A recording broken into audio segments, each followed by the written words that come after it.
Hello and welcome back प्यारे बच्चों, मेरे चैनल पर आप सभी का स्वागत है बायोलॉजी विद नेहा बैद में। तो कैसे हैं आप सभी? लेकर आ गई हूं मैं दोबारा से एक और न्यू चैप्टर। आपका टाइम टेबल आ चुका है और काउंटडाउन की घंटी अब शुरू हो चुकी है। तो चलिए जल्दी से सभी हैवी वेटेज और इम्पॉर्टेंट टॉपिक को हम कवर अप कर लें। आज का मेरा टॉपिक है हाउ डू ऑर्गेनिजम्स रिप्रोड्यूस। इसकी पूरी कंप्लीट सीरीज मैं बैक टू बैक डालती रहूंगी। तो जल्दी से वीडियो को लाइक कर दीजिए, कमेंट में बताइएगा कैसे लगा और सब्सक्राइब करना बिल्कुल मत भूलना। चलिए शुरू करते हैं। रिप्रोडक्शन। री मतलब कि दोबारा, प्रोडक्शन मतलब प्रोड्यूस करना। द कैपेसिटी जिसके through organism can produce organism like themselves, उसे हम कहते हैं रिप्रोडक्शन। ओके, अभी रिप्रोडक्शन का इंपॉर्टेंस क्या है? तो आप जानते हैं रिप्रोडक्शन की क्या इंपॉर्टेंस है कि इसके थ्रू कोई भी ऑर्गेनिज्म अपना सर्वाइवल बनाए हुए रखता है अर्थ पे, सस्टेनेबिलिटी बनाए हुए रखता है अर्थ पे, ताकि वो एक्सटिंक्ट नहीं हो जाए कोई भी स्पीशीज। बिल्कुल सही। अब हम देखते हैं कि रिप्रोडक्शन कितने तरह के होते हैं। Asexual reproduction and sexual reproduction. As we all know, sexual reproduction अभी हम आगे वाले टॉपिक्स में डिस्कस आउट करेंगे। आज का मेरा टॉपिक है asexual reproduction. So let's take a look on asexual reproduction and how does it works. Okay? Yeah. So as you can see on the screen, asexual reproduction. अभी आप देखें asexual reproduction कैसा होता है जी। जैसे आपको यहाँ पे दिखाई दे रही है पिक्चर्स में, क्या है? बैक्टीरियाज है, राइट। तो बैक्टीरियाज क्या होते हैं जी? बहुत जल्दी डिवाइड होते हैं, ठीक है। एसेक्सुअल है, कैसे पता चलेगा? सिंगल इंडिविजुअल इन्वॉल्व होगा। सिंगल इंडिविजुअल का क्या मतलब है मैम? सिंगल इंडिविजुअल का मतलब है ये यूनिपेरेंटल होगा, यानी इसमें एक ही पेरेंट इन्वॉल्व होगा। इसे हम कहते हैं एसेक्सुअल रिप्रोडक्शन। इसमें गैमेट्स जैसी कोई भी चीज़ नहीं बनेगी। गैमेट्स किसे कहते हैं? स्पेशल टाइप के सेल्स, रिप्रोडक्टिव सेल्स, जो कि डायरेक्टली पार्टिसिपेट करते हैं in the process of reproduction, उन्हें हम बोलते हैं गैमेट्स। एसेक्सुअल रिप्रोडक्शन में ऐसा कोई भी गैमेट नहीं देखने को मिलता। न्यू इंडिविजुअल जो बनता है वो बिल्कुल हूबहू पेरेंट जैसा होता है। यानी ऐसे इमेजिन करें कि एक फैमिली फ्रेम है, उसमें दादा दादी, नाना नानी, मामा मामी, चाचा चाची सब बिल्कुल सेम। तो ऐसा किसमें होता है? ऐसा एसेक्सुअल रिप्रोडक्शन में होता है। ये एक्सट्रीमली किसमें देखने को मिलता है? जहाँ पर रैपिड मल्टीप्लिकेशन है, जहाँ बहुत जल्दी ऑर्गेनिजम्स अपना जो है वो नंबर बढ़ा लेते हैं, तो वहां पर देखने को मिलता है specially in lower organisms. Okay guys, okay. तो यहाँ पर कुछ बैक्टीरियाज के यहाँ पे मैंने डायग्राम्स दिए हैं। ओके, नाउ एसेक्सुअल रिप्रोडक्शन कितने मोड से होता है? ऑब्वियसली भाई एनसीईआरटी मैया को याद करेंगे ना, तो जितने जितने एनसीईआरटी में हम सभी कवर करेंगे। यहाँ पर हम fission, fragmentation, budding, regeneration and spore formation. बिना टाइम वेस्ट किए जल्दी से आ जाती हूँ फर्स्ट पे, फिशन। फिशन का मतलब क्या है? तोड़ना, ठीक है। फिशन दो तरह का होता है, binary fission and multiple fission. Now the name suggest it's all like binary. Binary मतलब दो। जब क्या हो कोई एक ऑर्गेनिज्म हो और वो डिवाइड होके दो बना दे, एक पेरेंट से दो नए ऑर्गेनिज्म बन गए, तो दो में टूटा तो बोलेंगे बाइनरी फिशन, ठीक है। बाइनरी फिशन का क्लासिक एग्जांपल क्या है? आप सभी जानते हैं, अमीबा। कौन है अमीबा? पहले ही बताया, एनिमल्स का अम्मी और अब्बा, अमीबा। ओके, नाउ इसका डायग्राम मैंने एनसीईआरटी से लिया है, वेरी इंपॉर्टेंट। चलिए इसको हम समझते हैं। इसमें क्या होता है देखिए, सबसे पहले ये है न्यूक्लियस। सबसे पहले कौन डिवाइड करता है? न्यूक्लियस डिवाइड करता है। न्यूक्लियस डिवाइड करके दो में बन जाता है, तो न्यूक्लियस ने डिवाइड करा।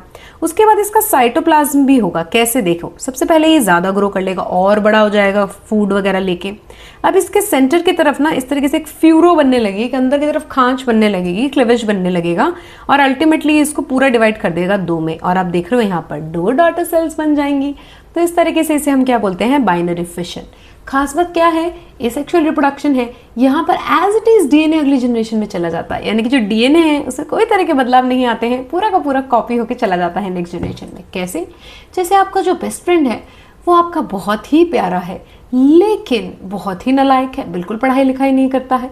तो एक रात पहले उसने आपको आके बोला कि यार तेरे नोट्स दे देगा क्या? तुमने कहा क्या करेगा? तो वो उसकी निकाल लेगा पूरी की पूरी फोटोकॉपी। बिल्कुल वैसे ही यहाँ पर भी डीएनए की पूरी फोटोकॉपी निकल जाती है और अगली जनरेशन में ट्रांसफर हो जाती है, ठीक है। सो दैट्स वाई यहाँ पर कोई तरह की वेरिएशन, यानी कि कोई भी तरह की अलग चीज़ देखने को नहीं मिलती है। ओके, क्वेश्चन कैसे आता है? क्वेश्चन आता है डेफिनेशन, कॉन्सेप्ट एंड एग्जाम्पल्स। किस किस तरह के डिवीजन में कैसा एग्जाम्पल है वो बहुत ज़्यादा इंपॉर्टेंट है, तो मुझे याद रखने हैं। बाइनरी फिशन किस में देखने को मिलता है? अमीबा में, paramecium and Euglena. I really hope it's clear. Now the next topic is called what? Multiple fission. इसे हम क्या कहते हैं? Multiple fission. नाम से ही काम का पता चल रहा है। फिशन होगा, फिर से एक पेरेंट की बॉडी टूटेगी लेकिन उससे एक नहीं बहुत सारे बनेंगे, तो हम क्या कहेंगे उसे, मल्टीपल फिशन। क्या कहेंगे, मल्टीपल फिशन।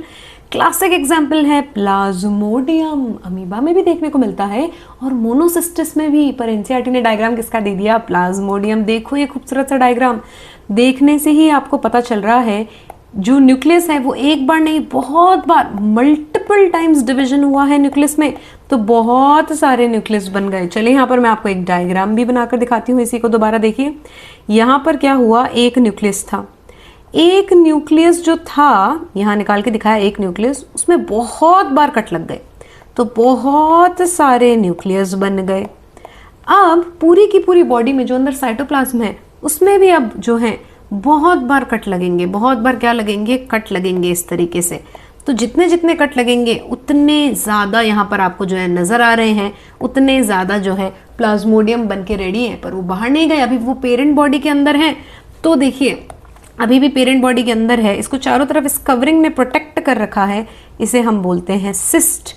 अल्टीमेटली जब ये पूरा मैच्योर हो जाएगा तो ये सिस्ट जो है ये रप्चर हो जाएगी, फट जाएगी और इसमें से बाहर आ जाएंगे कौन, बहुत सारे बेबी प्लाज्मोडियम, यानी कि डॉटर सेल्स बाहर आ जाएंगी और धीरे धीरे ग्रोथ के साथ ये सभी जो है वो प्लाज्मोडियम, अडल्ट प्लाज्मोडियम का रूप ले लेंगी।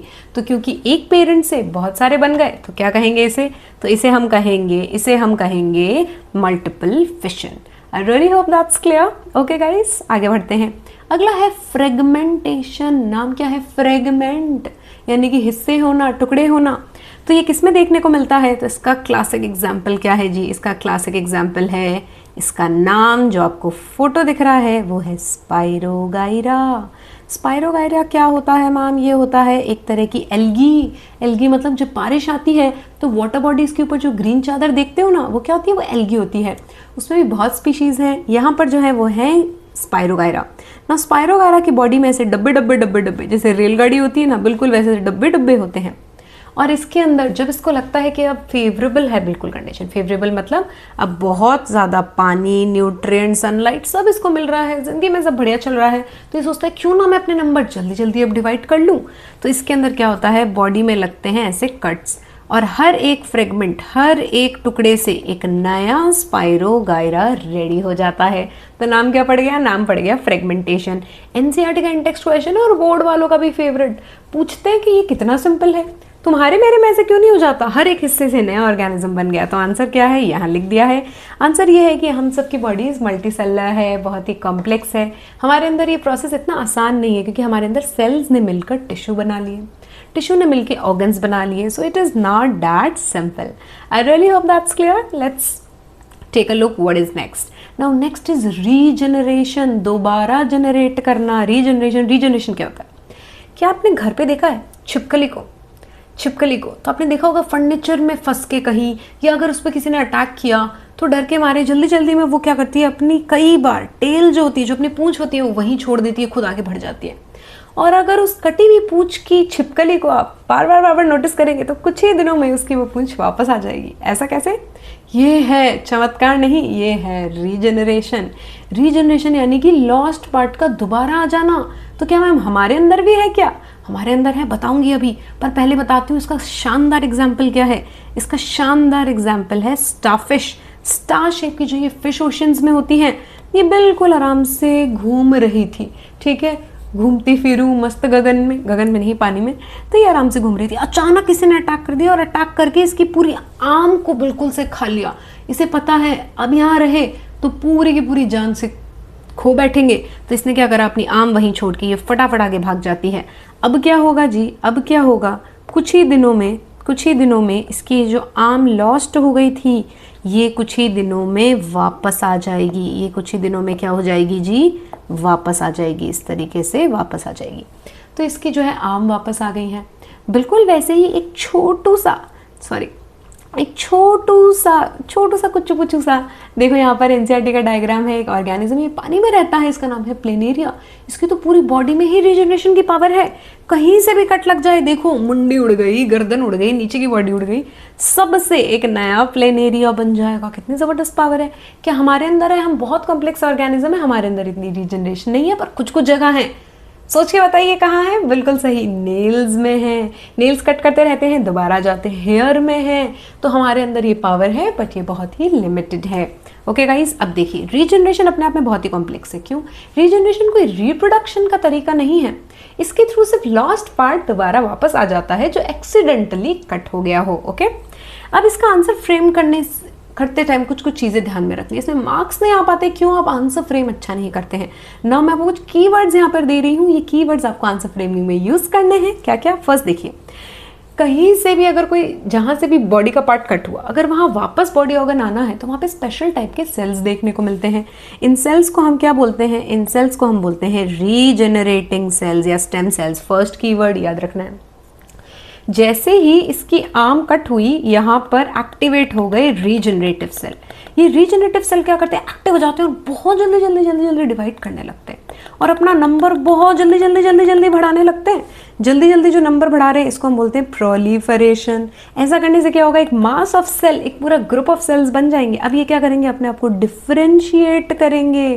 क्या करेंगे? डिफ्रेंशिएट मतलब अब इनको जो भी ऑर्गन, टिश्यू जो भी बनाना है ये उसमें स्पेसिफाइड हो जाएंगे और फाइनली इनमें होगा डेवलपमेंट, यानी कि जो भी शेप है, साइज है, जो भी फीचर है वो पूरा का पूरा वापस से रिस्टोर हो जाएगा। तो 4 वर्ड्स आपको याद रखने हैं कीवर्ड्स, और इसके थ्रू आपका रीजनरेशन बिल्कुल सेट है, फुल मार्क्स आ जाएंगे।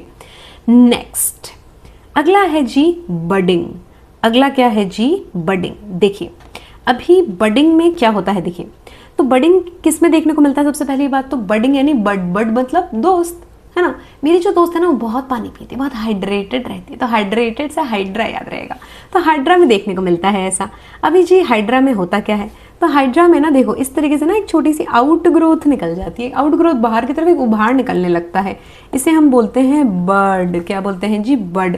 धीरे धीरे देखो ये एक मिनी हाइड्रा का रूप ले लेती है और फाइनली ये पेरेंट की बॉडी से डिटैच हो जाती है और फिर से खुद को मिट्टी में स्टेबलाइज करके एक नया हाइड्रा बना लेगी। क्योंकि बड से हुआ इसलिए बडिंग, इसे क्या कहते हैं? Budding. And last but not the least, spore formation किस में देखने को मिलता है? Classic example Rhizopus. क्या है ये? एक तरह का फंजाई। आपने जो है ब्रेड बाहर रख दी, मौसम में बहुत नमी है, तो क्या आपने उसके ऊपर एक देखा है व्हाइटिश कलर की फफूंद आती हुई? वो क्या है? वो राइजोपस का वो राइजोपस ही है, सॉरी वो एक फंजाई है और उसमें भी फंजाई का नाम है राइजोपस। ओके, तो इसके अंदर होता क्या है जी? देखिए इसके अंदर क्या होता है कि ऐसे स्ट्रक्चर्स होते हैं और इन स्ट्रक्चर्स के ऊपर जो है ना, इन स्ट्रक्चर्स के ऊपर जो है ये आपको इस टाइप के स्ट्रक्चर्स नजर आते हैं। एक second, give me a second. Yes, तो आपको यहाँ पे ये नजर आ रहे हैं, राइट? तो आपको ये स्ट्रक्चर्स नजर आ रहे हैं। ये जो स्ट्रक्चर है ये बिल्कुल ऐसे हैं, सैक लाइक स्ट्रक्चर, ऐसे बैग जैसे स्ट्रक्चर हैं। इन्हें हम बोलते हैं स्पोरेंजियम। क्या बोलते हैं? स्पोरेंजियम। और इनके अंदर मिलता क्या है? इनके अंदर मिलते हैं छोटे छोटे छोटे छोटे स्ट्रक्चर, इन्हें हम बोलते हैं स्पोर। ये जैसे ही स्पोर डेवलप हो जाते हैं तो वैसे ही ये स्पोरेंजियम फट जाता है और स्पोर बाहर आ जाते हैं। ये स्पोर हवा के साथ, पानी के साथ, बहती हवा साथ हवा फैल जाएंगे दूर दूर तक और मिट्टी में बैठ जाएंगे और चुपचाप बैठे रहेंगे। ये चुपचाप क्यों बैठे हैं? क्योंकि ये वेट कर रहे हैं, सही टाइम का वेट कर रहे हैं। फेवरेबल जब होगी कंडीशन, जब बाहर सब कुछ अच्छा होगा, तो ये क्या करेंगे? फटाफट जर्मिनेट हो जाएंगे, यानी इसमें से नया ऑर्गेनिज्म आ जाएगा। जैसे कि आपको छोटा है भाई बहन बिल्कुल रात को चुपचाप वेट करे, जब सब सो जाएंगे तो बचा हुआ पिज्जा फ्रिज में से निकाल के खा लूंगा मैं जल्दी से। बिल्कुल वैसे ये वेट करते हैं फेवरेबल कंडीशन का और ये जर्मिनेट हो जाते हैं। पर ये सीड नहीं है, सीड जो होते हैं वो सेक्सुअल रिप्रोडक्शन में होते हैं प्लांट्स में, हम नेक्स्ट लेक्चर में पढ़ेंगे। ये क्या है? ये हैं जी स्पोर्स, इन्हें हम बोलते हैं spores. So that's it for today. I really hope you had a great time. Thank you, bye bye.